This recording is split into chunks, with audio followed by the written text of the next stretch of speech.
Welcome to our captivating series delving into the secrets of city nicknames. Join us on an exhilarating voyage as we uncover the fascinating stories behind iconic cities. From the Big Apple to the City of Love, get ready to be amazed by the tales that shape these extraordinary destinations. Let's embark on this thrilling adventure together. New York City. The Big Apple. New York City is known by many nicknames, such as the City That Never Sleeps or Gotham, but the most popular one is probably the Big Apple. How did this nickname come about? Although uses of the phrase are documented in the early 1900s, the term first became popular in the 1920s when John J. Fitzgerald, a sports writer, started a column about horse racing called Around the Big Apple. However, it wasn't until a tourism campaign in the 1970s that the nickname came to be synonymous with New York City. Geneva, the peace capital. Geneva, the second most populous city in Switzerland, is a city known for its diplomacy. Geneva is not only home to the European headquarters for the United Nations but also where international organizations, such as the Red Cross, were founded and where the Geneva Conventions, a series of treaties for ameliorating the effects of war on soldiers and civilians, were signed. It seems fitting, then, that Geneva is known as the peace capital. Toronto, Muddy York. Muddy York sounds like a nickname that would be better suited for New York when it's raining. But it's actually a nickname for the city of Toronto in Canada.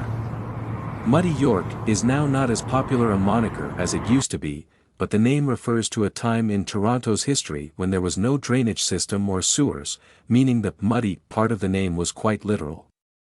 The York part actually goes back to when Toronto was first colonized, and its name was Town of York, to honor Prince Frederick, Duke of York.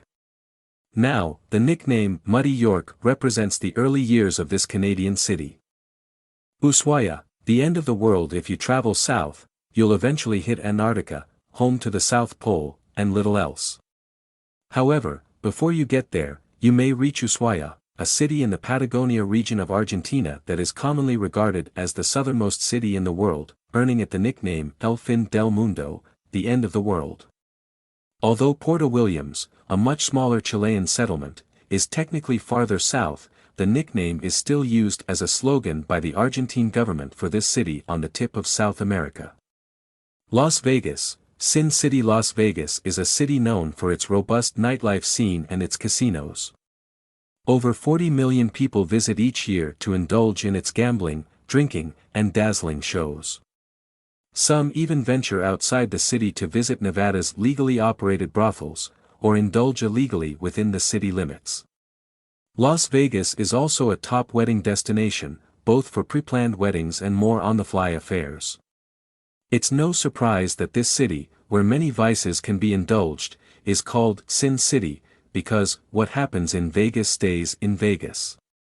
Mumbai, the city of dreams. With an estimated population of 18.4 million people, Mumbai is one of the most populous cities in India. Mumbai is not only the financial hub of India but also the home of Bollywood, one of the most popular Indian movie industries, making this city a particularly appealing place to move to. The opportunities here are endless, which is why Mumbai is often referred to as the City of Dreams. Sydney, Harbour City. Located on the southeastern coast of Australia, Sydney is a city that takes advantage of its location. Once a major port city, Sydney is sometimes called Harbour City, in honor of this prime real estate. People enjoy hitting the beach to go surfing or snorkeling, and one of the most recognizable buildings, the Sydney Opera House, is right on the harbour.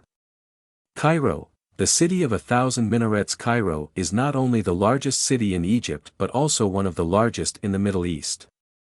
It is known for its rich history and serves as a center for the film and music industries in the area. Cairo also is known for having a wealth of Islamic architecture, which is why you might hear it being called the City of 1,000 Minarets. Minarets have a unique role in Islam, as they are traditionally the towers from which Muslims are called to prayer 5 times each day. Paris, the city of love. Whether it's because French is considered the language of love, or because of the romantic walks along the Seine River, Paris has distinguished itself as the city of love. Paris has long attracted those with labors of love, such as writers and artists. Love can be found everywhere, from its cozy cafes to the Arts Bridge, to which couples in the early 2000s attached padlocks to demonstrate their commitment to one another. Thank you for joining us on this mesmerizing exploration of city nicknames. From the City of Love to the Big Apple, these captivating monikers reflect the essence of each place. Stay tuned for more captivating episodes where we unravel the mysteries of cities around the world. Remember to subscribe and hit the bell icon for more exciting content. Until next time, keep exploring and discovering the wonders of our incredible world. Happy travels!